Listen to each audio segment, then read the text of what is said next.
Everybody else ready? Ready. Ready. Thank you. Okay, this is a special meeting regarding the tabled Ives subdivision Fishel Road in Rush, application number 2020-04P. It's the application by Green Land Surveying and Gerber Homes, agent for George and Sherry Eve, requesting subdivision and site plan approval to subdivide 2.8 acres from an existing 24.3 acre parcel and to construct a single-family dwelling. Property is located on Fishel Road and is zone R30. At our table last meeting, there were a couple of items that we had discussed. The first one being the SHPO, or the State Office of State Office Historic Preservation. Historic Preservation. Thank you, Todd. And Mike Sellers worked on that, and we did get the letter very soon after our last meeting. Thank you, Mike. And so, is there any questions on the SHPO letter from the board? No. No. Next was Mike Sponable sent the board members a paragraph regarding the location of the septic system and why they chose the location in the 100-year floodplain. Are there any questions? I know, John Morelli, you were concerned about that. No, it didn't say much, but it's satisfactory. Okay. You have any questions to ask the land surveyor or the builder?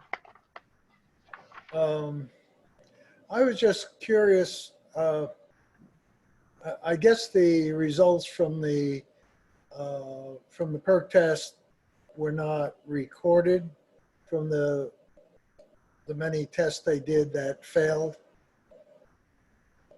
Typically when we do perk tests, if we dig a hole and it fails, we kick it in and we don't take the time to go back and locate it and document that it failed. We just move on to a better area. Oh, okay, that's what I anticipated. But you don't record any field notes regarding your results, or you say they're over 40 minutes, or you don't show the location of them? No, we don't show a location on a failed test because we didn't finish the test. I mean, we know approximately where it is, and on the notepad, we would have had a time that it started, and we probably would have scratched in that failed, and we kicked it in, and then we went and we found some really good soil. So that was basically what we do. Okay. Did you dig deep holes at any other sites? I believe we did 2 deep holes, but it was one where we knew the septic system ultimately made the most sense based on the perk tests. And I think we did one other one a little further back, maybe where the house was going, just to make sure there was no rock. But let me look. I don't think we documented anything on the second hole. Okay. But in the past, the Monroe County Department of Public Health used to have the land surveyor or engineer show the other perk sites and deep hole test, and just put, if it failed, it failed, or if it was over 40 minutes, they would just put over, greater than 40 minutes, but they would show the location of the other test sites. And maybe they're not doing that now, but years ago, that's what the county health department used to do. So, yeah, I've never had that occasion. We have to go out and pre-perk the soil and everything like that. So basically at this point in time, we don't call the health department out unless we're comfortable that the area that we want to design a system in is acceptable. So we wouldn't call them out to witness. No, I'm not saying, Mike, I'm not saying call them out. That you were there doing preliminary results, and the health department, that happens all the time. The health department used to have the engineer or land surveyor put those locations of where they conducted tests on the map and just saying that they were over 40 minutes or whatever. Okay. Yeah, I mean, in the future, if we run into that, I'll make a note that we'll just show the bad areas as well. Easy enough. Well, that would be helpful, you know, and all other things being equal, it really doesn't matter too much. And I'm not saying that the 100-year floodplain is disallowed in any respect, but the fact that it went from a place that was not in that floodplain to a place that was, it would have just been helpful to have additional supporting documentation. That's all. Okay, and the last item that we discovered or we found out after our meeting was the zoning violation on Lot 1 of the proposed subdivision. And Mike's father-in-law, George, was cited by the code enforcement officer and was issued a cease and desist order. Mike, do you know, I talked to your father-in-law last week. He was very upset with me, or very upset with the process. But you had mentioned that the George Jr.'s equipment, et cetera, was going to be moved that weekend. And George Sr. said that it didn't get done because the property that they were going to move it to wasn't ready yet. Do you know the status of that? I haven't been over there in about a week. I got back to, I was out of work for 6 weeks with the baby. Now I'm back at work. So I don't know exactly where that status is, and I haven't actually talked to him in a few days. So I don't know what's going on with that, but I know he did get, he met with all the neighbors, and I guess the neighbors and everybody, he's trying to file for the variance or whatever it is you call it, for the special permit. So I know all the neighbors have written into whoever it is at the town that they're supposed to email, write a letter to, whatever, and he started that permit process. I know that. Yes, he mentioned that, but in the meantime, Yeah. he has a cease and desist order from. I don't know enforcement anything. officer. I can't speak on his business. I really don't know. Okay. Any board members have any comments or concerns about Well, I was there zoning violation on Lot 1? I was there at 3:30 today. I have photographs if you need them, but there's trucks, there's tanks, there's piles of soil. The stuff's still there. It has not been moved as of today. And my view is that we ought to make it based on what John Mancuso suggested, or suggested we might do, and that is make it conditional, or approval conditional on meeting all the zoning laws. Right. My next question on that, though, is you're talking about Lot 1 and Lot 2, two different things. If George was to sell that property to anybody else but his family, you guys would have no problem with the sale and the subdivision of that, and it's going to somebody else. I have nothing to do with his business. I've got nothing to do with it. Yes, I'm married to his daughter, but that's it. Yes, but Mike, the subdivision before us is for both lots. There are 2 lots in this subdivision. Your lot for your home, and then the remaining lands, which is Lot 1 of the subdivision. When I talked to you on the phone, you said it was two different lots. Correct. But you were saying that this was having to do with 45 Gilead Trail, not this. Well, it is on this subdivision that we're hearing tonight, or we're continuing. So if we go ahead with approval, we're approving both lots, Mike. Okay, so if this gets approved, so we're not able to start digging until when at that point then? That's a good question. I don't know, John Mancuso? If your approval is conditioned upon compliance with all federal, state, and local zoning associated with the lot, and it's not compliant, then you can't pull a building permit until all the conditions are satisfied. So the property would need to be zoning compliant before a building permit could get issued. So it sounds, I'm just jumping in here. This is Mike Green. Sounds like you're talking about 2 different things. There's a big difference between getting approval to create this subdivision and get approval to pull a permit for the building. And, you know, from our standpoint, there's going to be a bit of time here running around trying to get all the signatures and people's names on this thing that we need. So I'm hoping that, if you do make it contingent on something, that it's just with building permit, not this procedure we're in the middle of. Right, we're going to be proposing that, Mike. That's going to be one, I believe, unless the board members feel otherwise, that, just like Scott said, that's going to be one of our conditions of approval. And Hi, John Graziosi here. Permission to speak for a moment? Sure, John. So I understand that some of the board members or the building department or somebody has some concerns about the balance of the property. And, that obviously is an issue that needs to be dealt with. And, I guess in consideration of everything that's going on in the world and the economy and everything else, this young family would like to start building a house. And with them building a house on this smaller parcel off of Fishell Road, really has no impact and no direct implication on that back piece. Obviously, the ability for someone to have equipment on their property and the zoning, there's a pretty complicated issue, and I'm sure that'll work itself through. But I think, at this point in time, we've been working very closely with the town, trying to cross all of our T's and dot all of our I's to get this stuff put together. And obviously, the family's made plans to move into a house. They have a young child. This is sort of their dream and ambition. And I understand the town has some concerns about other issues, but it would seem as if, that to help this family, fulfill their dream, that the board would consider allowing them to, continue to move forward. And then there's many courses of action that the town obviously has on the balance of the property if there's a zoning violation. The subdividing this piece off of that property doesn't change or improve that back situation.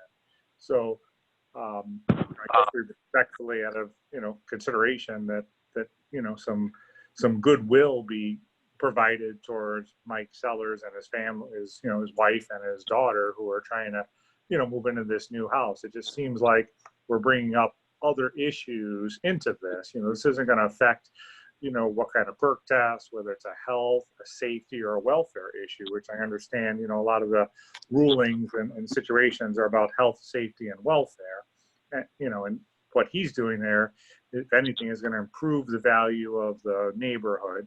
He's not creating any safety issues. So I think, tying this up with that other matter, I think is, a difficult situation for where we're at today and with everybody in it. So I guess I am respectfully asking that you take that into consideration and say, let the town code enforcement, utilize their tools and their ability and not bring a planning board issue into something that we've been working on for months and months and months. This isn't something that we just worked on today. Hey, John Felson? Yeah. I'd like to, wait a minute, Hang on, Mike. hang I'd on. like to respond to that. Hold on a minute, Michael. I'm a bit concerned about your premise here. We're having a special meeting of the planning board specifically to accommodate Michael and his family. We're trying to do our part to accommodate him because we respect his needs and we want to help him out. So we are not being hostile in any event. We are being friendly. We're extending a special meeting exclusively for this purpose, to help this family out. However, Mr. Eef, the property owner of the parcel that's going to be subdivided, is in violation of town law. Personally, I don't think anyone who's in violation of the town law should be granted anything from the town without adequate evidence that issue is going to be resolved. He has broken our law. He is in violation of our law. I don't know what you don't understand about that. It is not a separate issue at all. This is the parcel that's being subdivided. Yeah, this is Scott Strock, and I agree with John who just spoke. To the extent that you started this process a long time ago, you also had that much time to end this violation of the zoning law. So I don't see time as an issue. When did this violation come up? When was the violation noticed and put into place? How long has that equipment been on that property? That's not what I'm asking. We started this process, that equipment was there. We've been in front of your board for several months, and this issue has never been brought up until the very end. And I understand that maybe. Can I interject for just a second? Yes? Who- Okay, I'm talking with George right now. He said the only equipment that is on that property right now is for what we are going to be doing with the driveway permit, the topsoil and the stone that is on that road. They are doing the driveway. I already submitted the driveway permit to Mark David this morning. So the only equipment there is going to be for this build right now. Okay, so And as Mike, soon as it's Mike completed, Sellers, you can comply with the code enforcement officers ceased and desist, or your father-in-law can, with the ceased and desist order. And there's gonna be time, Mike Green just said, he's gotta go around and get all of these signatures right, for approval. So there's time to get rid of the violation, okay? right. And you But say can he You say leave? it's already done. Can he leave just that equipment that we're using to install the driveway parked over there for right now? That's all it is now, is the stuff that is going to be installing the driveway on Fischler You're Road. gonna have to talk to the code enforcement officer. Well, I but talked he's to Rick on Probably Saturday. would be understandable. I If talked to what Rick you're Tracy saying on is true, Saturday. I think he would probably allow that, but I can't speak for Rick Tracy. I'm trying to speak for you right now. I spoke to Rick Tracy on Saturday. No, I said I can't speak for Rick Tracy. Right, and I'm saying I talked to him. He called me Saturday afternoon when I had questions about the driveway permit and everything else. So he's aware of what's sitting over there and for what reason. Michael, Okay, I will need that property not only to be cleared of equipment, but to be inspected by the code enforcement officer to make sure there's no oil spills, debris, or other debris laying around, construction and demolition debris. I'm here, I came here, I'm spending my time to work with you, to help you out, but you don't seem to be appreciating this effort. And I'm telling you that I don't want any equipment on there. I'm looking at tankers, I'm looking at loaders. I can't tell everything, but I could blow these things up. And I'm sure I see dumpsters. I see a lot of equipment out there. I see half a dozen vehicles parked. There's a lot going on. I could put this up on the screen. No, I don't, John, I don't. I think what Mr. Sellers' father-in-law has to satisfy the code enforcement officer. Yeah, Code enforcement officer. if the lot is in compliance, then our insertion of a requirement that the lot be in compliance is not an issue. You Right. put it in, and if you're in compliance, that's fine. So if you've talked to Rick Tracy and your father-in-law has talked to Rick Tracy and Rick is satisfied, I would assume he's going to remove the cease and desist order.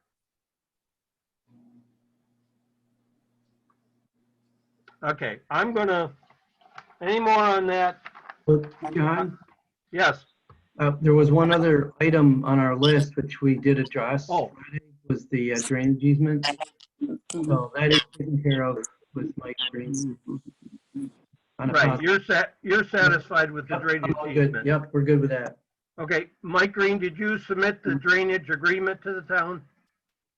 The drainage agreement we had signed, I believe we had it signed before the last meeting, and at this time we have submitted, while we added bearings and distances and legal description to Todd. So when this map is filed, it will also show the drainage easement on it. Okay, but that drainage agreement has to be reviewed by John Mancuso and Todd. You. Okay, Todd has reviewed it, so I don't know if he forwarded it to Mr. Mancuso or not. You have the I agreement? think I do have a copy of it. If it's the standard form agreement that we're accustomed to, I can take a quick look, but Todd, it's probably our standard form. Yeah, what he sent to me, I didn't have the form, John. I actually have the course description, and then we Okay. revised and updated the map. Right. Right. Match. Yeah, so the description and the map match. The piece of paper, the actual application I haven't seen, but that's, Doug Dobler, you can confirm that easement was executed, right? I've got it. I've got a copy of it if you guys need me to email this right now. Okay. Okay, Don, I know you Yeah. just got on. Do you have we've been discussing the SHPO letter, the drainage district, the placement of the septic system in the 100-year floodplain, and then the zoning violation on lot 1. I don't know if you have any comments. I heard most of it before I could get my my face on here, but I mean, it's pretty obvious they can't put the septic system in the backyard because it's not gonna drain. You know, it's going in the best place it can as far as I can see. You know, I just wonder, like, oh, the SHPO letter is all right, right? I mean, Yes. so that's taken care of. I don't know what the code violations are, but I mean, are we gonna, like, stop him from being able to go and start build his house until these code violations are cleaned up, or can he pursue this without? I mean, pretty soon it's gonna be the end of the summer. Can it be done hand in hand, or are we gonna make him wait? Well, it can be done. Mr. Sellers just mentioned he talked to Rick Tracy. And if Rick Tracy is satisfied with what George Sr. has done to satisfy the cease and desist order, then they can go ahead. But Mike Green needs some time to get the approval signatures. Right. So if there's more equipment that needs to be moved off of the site, lot 1, there's time to do that. Okay. Well, any other questions? Yeah, I've got one other question. John at Gerber Homes here. And I didn't mean to insinuate that the board wasn't making a special meeting tonight. We do appreciate you guys taking the time to do that. But I'm a little bit confused still on the how we're going to get this approval. So the code enforcement officer obviously has his own tools that he can use for enforcement. And it sounds like we have a building code enforcement issue. And it sounds like we're mixing that into a planning board issue. So I don't know who signs the final map or. I do. Okay. So, so if there's a code enforcement issue, that obviously can hold up a building permit. But so are we going Well, to the code enforcement officer is the building inspector. So he's dealing with the cease and desist order. He's also going to be issuing the building permit to Mr. Sellers or to Gerber Homes. Right. So in order for us to proceed forward, the way the process works is usually we go to the planning board, we receive planning board approval, the planning board members, whoever signs the map, we take it around, I don't know the order, but we take it to the health department, we take it to the water department. I'm going to get into all that. And if you just hold on, but keep talking. I was just ready to start the resolutions of the seeker to get into offering a preliminary approval of the subdivision. And it will have conditions, Okay, I'll wait to hear unless you that. want to talk some more. And No, you seem to have under control. Listen, go ahead. okay, anything else?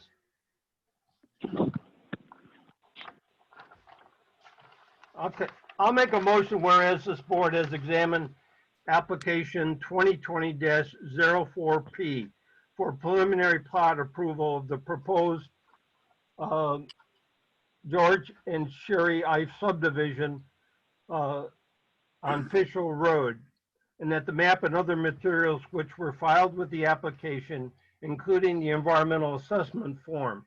Whereas the proposed action is an unlisted action under the state of New York seeker laws, and whereas this board has referred this application to the Town of Rush Conservation Board for its consideration and recommendations, and whereas the Conservation Board's comments have been addressed, now therefore be it resolved that upon examination and study of the environmental assessment form, the maps and plans submitted with the application, this board determines that the proposed action will not have a significant effect on the environment. The reasons for this determination are that the proposed action cannot reasonably be expected to lead to any of the following consequences. A substantial adverse change to ambient air or water quality or noise levels or solid waste production, drainage, erosion, or flooding. B, the removal or destruction of large quantities of vegetation or fauna.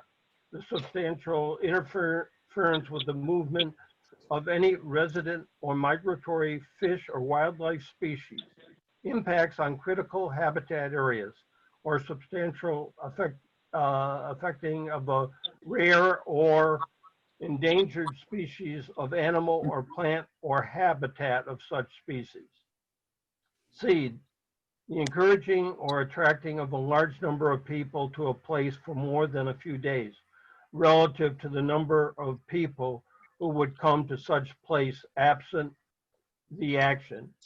D, the creation of material conflict with the town's existing plans or goals as officially approved or adopted. E, the impairment of the character or quality of important historical, archaeological, architectural, or aesthetic resources of existing community or neighborhood character. F, a major change in the use of either the quantity or type of energy. G, the creation of hazard to human health or safety. H, a substantiated change in the use or intensity of use of land or other natural resources, or in their capacity to support existing uses where such a change has been included, referred to, or implicated in the official comprehensive plan. I, the creation of material demand for other actions which would result in one of the above consequences. J, changes to two or more elements of the environment, no one of which is substantial, but taken together result in material change in the environment. And Pam, would you pull the board, please? Or Shelley? Just have to unmic the mic. There you go. Okay, Unmute. there we go. John Felsen? Sorry. Eric Felsen? Yay, yes. Mr. Morelli? Yes.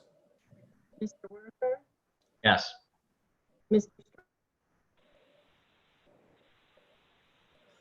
Sorry, I didn't hear it. Frozen, I think. Yeah, it looks like it froze. There it is. We didn't hear you, Shelley. Could you go back to, Scott? You Scott. froze for a second. If it's me, I say aye, yes. Don Sweet, Yes. that's everybody, right? Yes. I'll make a motion to grant preliminary approval of the ICE subdivision conditioned upon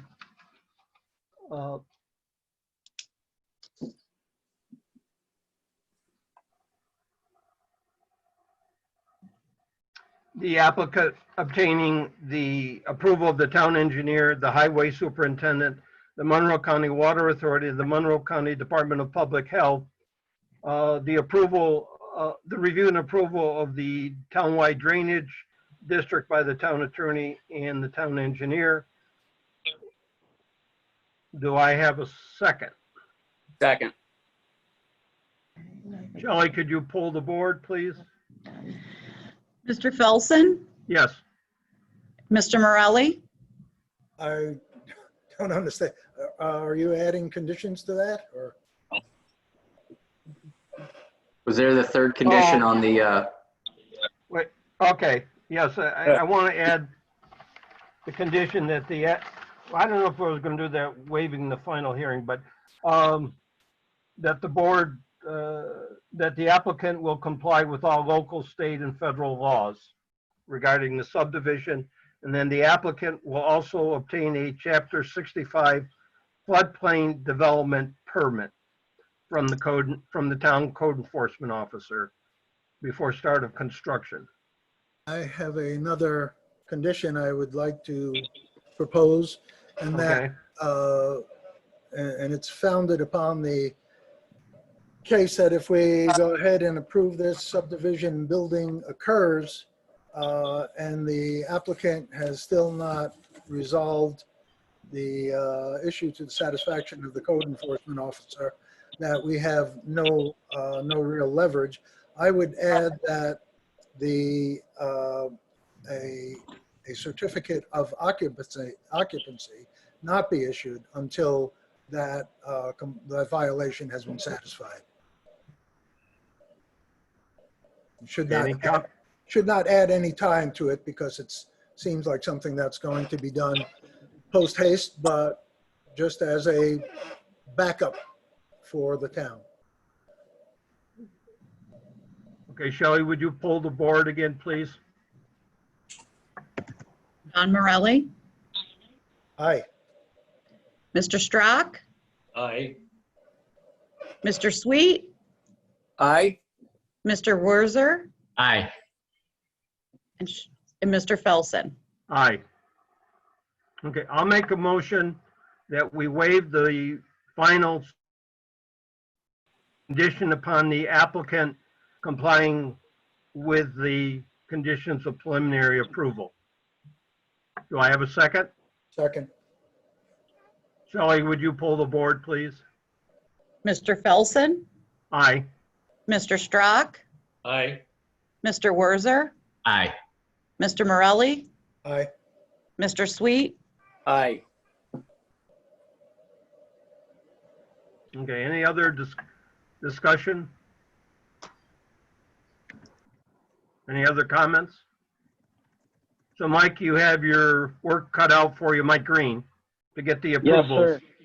And Mr. Sellers, John Morelli added that if you get a building permit and there's still violations, that you do not get a certificate of occupancy until those zoning violations are corrected. My just question, how would we even get a building permit if that wasn't cleared up to begin with? I thought that was just clear at the beginning. That's just a question for me. I didn't understand that. Well, there's two conditions. Okay, Right. If your father-in-law removes the violation, you're going to get the building permit, I would Right, assume. okay, Okay. Mr. Morelli added another, I think Mr. Morelli's adding another one in case the violations come back for some reason, okay. I understand that. Okay, that you wouldn't get you would get a building permit, but you wouldn't get a certificate of occupancy from the code enforcement officer Right, with okay, existing violations. okay. So the subdivision being approved, can we, I'm nowhere, I'm not an expert in this stuff, but are we able to get that filed with the county now that's approved through you guys?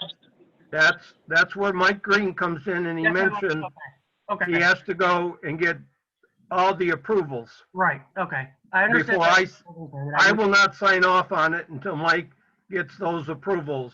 The health department, the Okay. water authority, the town highway superintendent.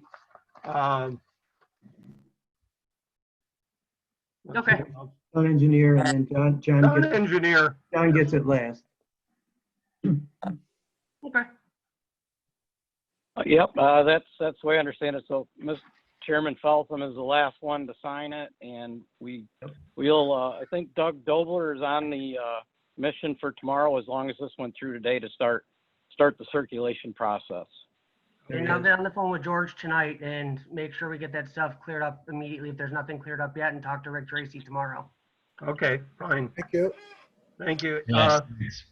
Any other discussion, comments? Hi, it's Amber Corba, the Town Board Liaison. I'd just like to thank the Planning Board for having this special meeting tonight to be able to accommodate these new Town of Rush residents that hopefully will be moving in shortly. So thank you, Planning Board, for taking the time, and Town Attorney and Town Engineer. Thank you. Thank everybody for having a special meeting. Before we leave, I wanted to just ask Victoria to send me the participants. So you can look and see everyone's names. Do you want me to send it to you as a screenshot? That's what I've been doing for Pam. Yes, please, could you do Okay. that? Thank you. Okay, and Shelley, once Mike Green drops off the map, the Mylar, because he has to file, he will come to the town board and our town hall, drop it off, give me a call, and I'll come down and sign it. Or if I'm not available, John Morelli can sign it. Okay. Okay? Thanks, Board. Thank you. Thank you, everybody. Have a nice evening. Do I have a motion to adjourn? I'll make a motion to adjourn the meeting. Do I have a Second. second? Okay, everybody just raise their hand instead of, All in favor? okay, thank you, everybody. Thank you, guys. Thank you, everyone. Have a good evening. Thank You you. too.